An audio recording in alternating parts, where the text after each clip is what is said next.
Hello student, इससे पहले lecture में हमने लेंस के बारे में पढ़ा कि यदि किसी लेंस को द्रव में डुबो दिया जाए तो उसकी प्रकृति पर क्या प्रभाव पड़ेगा। आज हम उसी टॉपिक से संबंधित आंकिक प्रश्नों का अध्ययन करने जा रहे हैं। तो सबसे पहला जो क्वेश्चन है वो ये है, 1.5 अपवर्तनांक वाले कांच से बने एक लेंस की वायु में फोकस दूरी 50 सेंटीमीटर है। यदि इसे 1.2 अपवर्तनांक वाले द्रव में डुबो दिया जाए तो इसकी फोकस दूरी तथा प्रकृति ज्ञात कीजिए। तो सबसे पहले हम चेक करते हैं वायु के अंदर। तो वायु में हम जब बात करते हैं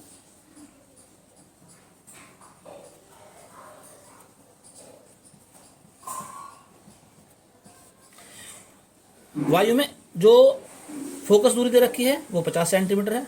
तो एफ ए 50 सेंटीमीटर। अब चूंकि ये नहीं लिखा कि ये लेंस वायु में उत्तल है या अवतल है, तो इसे मान लो उत्तल लेंस मान लें। अगर हम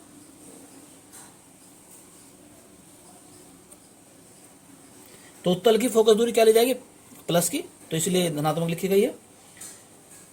अब देखते हैं एन का मान। तो लेंस का कहां रखा, वायु के अंदर रखा, तो माध्यम में वायु, तो एन का मान हो जाएगा वायु के सापेक्ष कांच का अपवर्तनांक, और वो दिया है 1.5। सूत्र 1/f बराबर n-1 और ब्रैकेट के अंदर 1/r1 माइनस 1/r2। एक बात तो ये बात नोट कर लो आप कि जब किसी लेंस को द्रव में डुबो दिया जाता है तो लेंस की फोकस दूरी बदल जाएगी, लेंस की क्षमता भी बदल जाएगी, लेकिन उसकी वक्रता त्रिज्याएं अर्थात R1 और R2 के मान नहीं बदलेंगे। चलिए मान रखते हैं 1/FA, और यहां n के स्थान पर आएगा ANG -1, और यहां पर 1/R1 माइनस 1/R2 है। तो अब 1/FA, ए का मान है 50, FA का मान तो 50, ANG 1/1.5 माइनस 1, और ये 1/R1 माइनस 1/R2। सरल करते हैं इसको,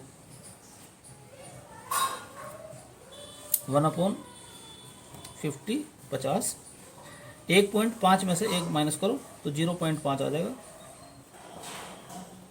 1/2 माइनस 1/R1 माइनस 1/R2। इसको इधर ले आओ, 50 गुना 0.5 बराबर 1/R1 माइनस 1/R2। तो 1/R1 माइनस 1/R2 बराबर, इस दशमलव से 0 हटा देंगे 25, इक्वेशन नंबर 1 आ गया। तो ये आ गया R1 और R2 में संबंध। अब इसके बाद में अब लेंस को डुबो दिया था द्रव में, तो द्रव में डुबोने पर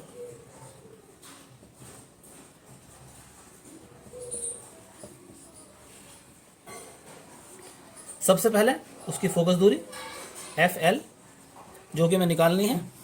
अब देखते हैं अपवर्तनांक क्या होगा, n का मान क्या हो जाएगा। तो माध्यम है द्रव, तो द्रव के सापेक्ष कांच का अपवर्तनांक LNG, और इसका फॉर्मूला आपको बताया गया था पहले भी कि G ऊपर L नीचे, पीछे वाला ऊपर, यानी कि ANG अपॉन ANL। अब ANG का मान क्या है 1.5, और ANL ये क्वेश्चन में लिखा हुआ है ANL का मान 1.2, दशमलव हटा लो तो 15/12, 3 से कट जाएगा तो 5/4 आ गया ये। अब फिर सूत्र लगाते हैं, 1/f बराबर n माइनस वन, ब्रैकेट के अंदर 1/r1 माइनस 1/r2। f की जगह तो आ जाएगा fl, और n का मान आया है 5/4 माइनस 1, और ये 1/r1, इसका मान रखा है 1/25, समीकरण नंबर एक से।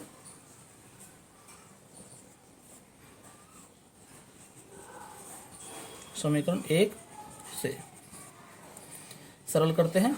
यहाँ एलसीएम लेंगे, 5 माइनस 4 1 हो जाएगा, 1/4, और ये 1/25, तो 1/100 इधर से चला आ रहा था।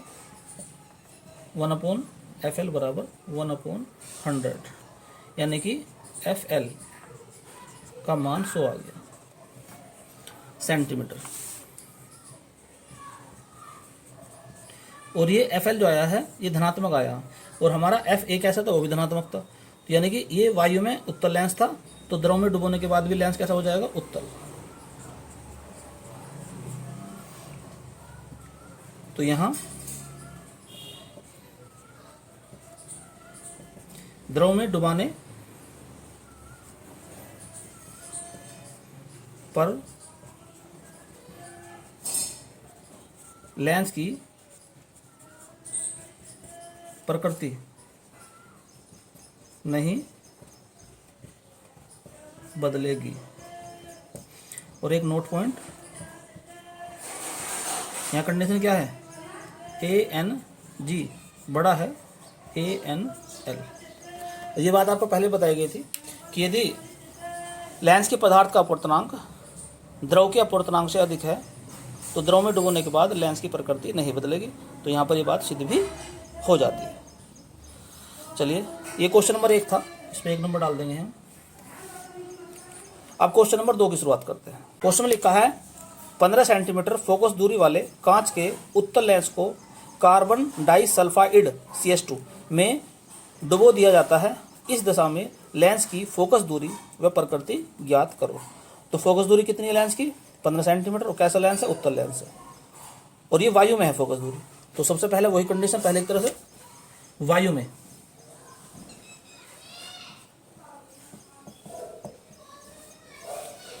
फोकस दूरी FA 15 सेंटीमीटर, और लेंस कैसा है, उत्तल, क्योंकि उत्तल लेंस की फोकस दूरी धनात्मक होती है। अब वायु के अंदर n का मान क्या लिया जाएगा, ANG लिया जाएगा, और ANG का मान दिया है 3/2। तो सूत्र 1/F बराबर n-1, ब्रैकेट के अंदर 1/R1 माइनस 1/R2। तो 1/F की जगह FA, n का मान है 3/2 minus 1, 1/R1 minus 1/R2। FA का मान 15 है, तो 1/15 बराबर, इसे यहाँ ले जाएंगे 3 में से, जब 2 जाएगा तो 1 बचेगा।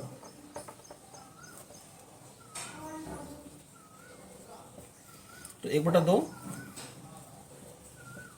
1/R1 minus 1/R2। चलिए इधर ले आओ उसको, 2/15 1/R1 माइनस 1/R2। तो यहाँ पर आ गया 1/R1 माइनस 1/R2 बराबर 2/15। समीकरण नंबर 1 पहले एक तरह से। अब द्रव में डुबोने पर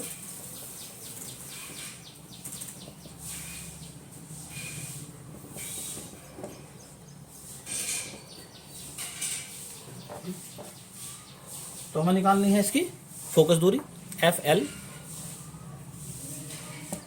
और ANL, L मतलब CH2 5/3। तो चाहो तो पहले यहाँ से n निकाल लो,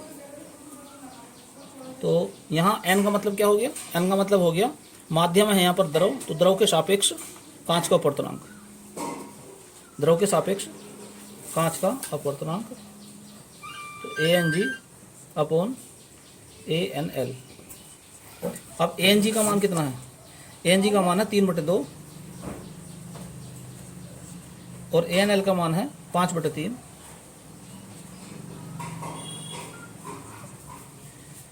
तो 9/10 आ जाएगा ये, तो 9/10 आ गया n का मान। अब सूत्र 1/f बराबर n-1 और ब्रैकेट के अंदर 1/r1 माइनस 1/r2। f का मान FL, तो 1/FL और n का मान है 9/10 माइनस 1। इसका मान 2/15 निकाल चुके पहले ही हम समीकरण नंबर 1 से। यहाँ पर ऊपर लेके एलसीएम लेंगे, 9 में से 10 गया तो -1 बचेगा, तो -1/10। यहाँ पर कितना है 2/15। अब चाहो तो इसे काट लो, 5 आ गए, तो रह गया माइनस का 1/5 और ब्रैकेट में 1/15। गुना कर देंगे इसकी, तो 15×75 1/FL, तो FL का मान आ गया -75 सेंटीमीटर। माइनस आ गया, इसका मतलब क्या सा लेंस हो गया, अवतल।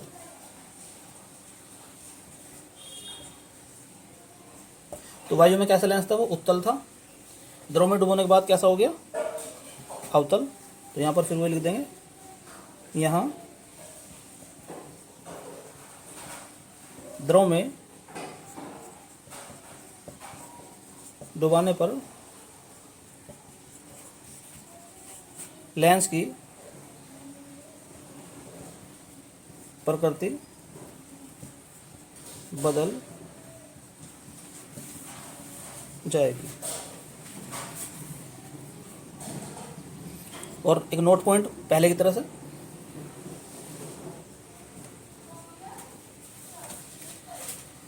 जो ANG है ये है 3/2 यानी कि 1.5, और जो ANL है ये है 5/3, तो ये तो है लगभग जो है 1.5 है, तो और ये कितना आ जाएगा 3 एकम 3, 2 बज के 3 से कट जाएगा। तो द्रव का अपवर्तनांक अधिक है, तो यहाँ पर क्या हो गया कि द्रव का अपवर्तनांक जो है वो कांच के अपवर्तनांक से अधिक हो गया। तो ये बात जो पहला लेक्चर उसमें अगर हमने बताई थी, यदि कांच का अपवर्तनांक द्रव के अपवर्तनांक से कम है, या यूँ कहें कि द्रव का अपवर्तनांक कांच के अपवर्तनांक से अधिक है, तो द्रव में डुबोने पर लेंस की प्रकृति बदल जाएगी। तो यहाँ पर भी हमने ये देखा कि लेंस जो है वो वायु के अंदर कैसा था, उत्तल लेंस था, लेकिन द्रव में डुबोने के बाद में वो लेंस अवतल लेंस बन गया। क्वेश्चन नंबर 3 पर ध्यान देते हैं। सबने नोट कर लिया होगा ऐसे।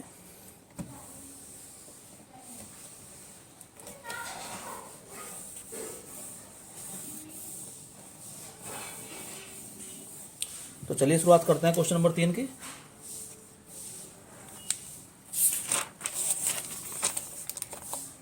क्वेश्चन नंबर 3 में लिखा है 1.5 अपवर्तनांक वाले कांच से बने लेंस की वायु में फोकस दूरी 40 सेंटीमीटर है। यदि इसे 1.5 अपवर्तनांक के द्रव में डुबो दे जाए तो लेंस की फोकस दूरी और प्रकृति ज्ञात कीजिए। तो लेंस की फोकस दूरी ज्ञात करनी है और लेंस की प्रकृति ज्ञात करनी है। अब इसके करने के 2 तरीके हैं। ये बात मैंने आपको बताया था पहले भी, इससे पहले लेक्चर में बताई थी बात, कि यदि लेंस के पदार्थ का अपवर्तनांक द्रव के अपवर्तनांक के बराबर हो तो लेंस एक समतल प्लेट की भांति कार्य करेगा, अर्थात लेंस की जो फोकस दूरी होगी वो अनंत होगी। तो अगर ऑब्जेक्टिव क्वेश्चन है तो डायरेक्ट आंसर इसका यही है, बिना सोल्व करे, कि फोकस दूरी तो होगी इसकी अनंत, और लेंस जो है द्रव में डुबोने के बाद लेंस नहीं रहेगा, बल्कि वो एक समतल प्लेट की भांति कार्य करेगा। चलो चेक करते हैं पहले वायु में।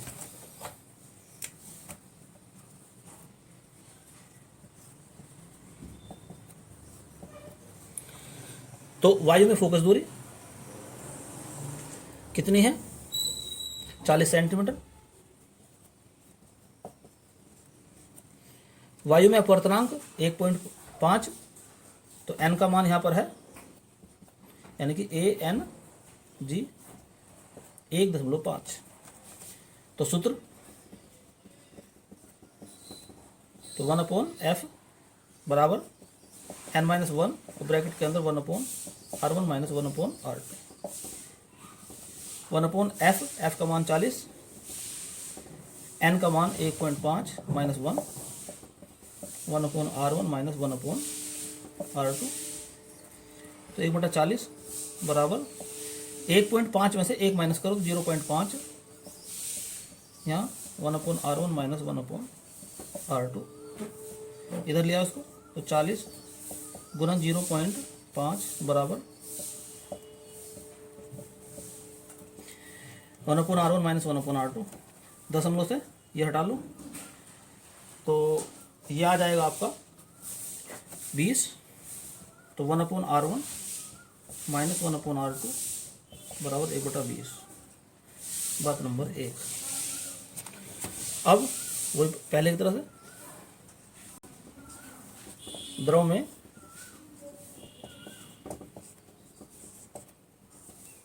तो द्रव में डुबाने पर क्या हुआ, हमें निकालना क्या है, FL और ANL 1.5 है। तो सबसे पहले n निकालते हैं। n मतलब उस माध्यम के सापेक्ष जिसमें द्रव लेंस को रखा गया है। तो लेंस किस में रखा गया, द्रव के अंदर। तो द्रव के सापेक्ष कांच का अपवर्तनांक LNG। फॉर्मूला है ANG upon ANL। ANG 1.5, ANL 1.5, तो यहाँ क्या आ गया 1। तो n का मान कितना आ गया, 1 आ गया। अब सूत्र लगाते हैं। तो 1/FL बराबर n-1, ब्रैकेट के अंदर 1/r1 माइनस 1/r2। 1/FL बराबर n-1, तो 1 आ गया, 1-1, और यहाँ पर कितना 1/20 है ये। तो 1-1 0, और यहाँ पर 1/20। अगर किसी संख्या को 0 से गुणा करते तो उसका आंसर हो जाता है 0। तो हमने देखा कि 1/FL का मान आ गया 0। तो FL बराबर हो जाएगा 1/0 और 1/0 यानी कि अनंत। तो FL का मान कितना आ गया, अनंत। और अनंत जो होता है वो फोकस दूरी होती है समतल प्लेट की। समतल प्लेट। तो द्रव में डुबोने पर लेंस जो है एक समतल प्लेट की भांति कार्य करेगा। द्रव में डुबाने पर लेंस एक समतल प्लेट की भांति कार्य करेगा। ये इसका आंसर हो गया।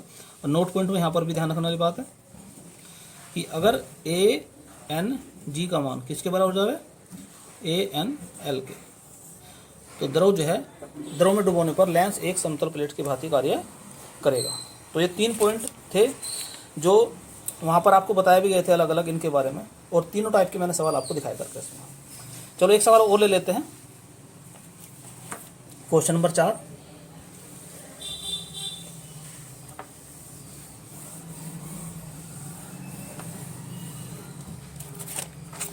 चलिए क्वेश्चन 4 लेते हैं।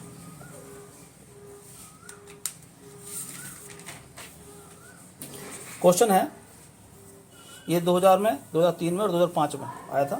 कांच से बने, और कांच का अपवर्तनांक कितना दिया है, 1.5 दिया है। कांच से बने एक लेंस की वायु में फोकस दूरी 0.4 मीटर तथा द्रव में डुबोने पर उसकी फोकस दूरी 1.2 मीटर है। द्रव का अपवर्तनांक ज्ञात कीजिए। तो यहाँ पर हमें ज्ञात करना है द्रव का अपवर्तनांक। तो फिर उसी प्रकार से शुरुआत करते हैं। वायु में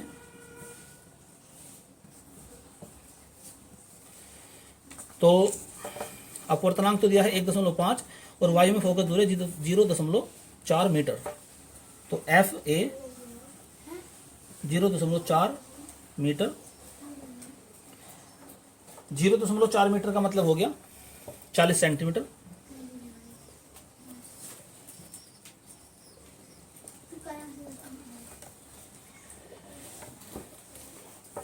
n का मान 1.5 है। तो सूत्र 1/f बराबर n-1 1/r1 1/r2। यह है 1/f का मान दे रखा 40, n का मान 1.5 -1, तो 1/r1 1/r2। अब 1/40 बराबर 1.5 में से 1 माइनस करेंगे तो 0.5, 1/r1 1/r2। इधर लिया उसको तो 40 गुना 0.5 बराबर 1/r1 1/r2। दशमलव से 0 हटा और 4 की गुना 5 में करो 20 हो गया। तो 1/r1 माइनस 1/r2 बराबर 1/20। इक्वेशन नंबर आ गया दोनों।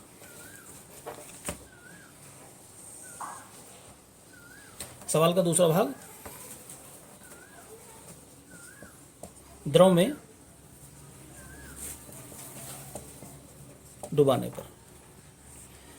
तो FL हमें निकालना है, नहीं FL दे रखा है 1.2 मीटर यानी कि 120 सेंटीमीटर। अब की बार हमें N निकालना। तो क्या निकालना है? N का मान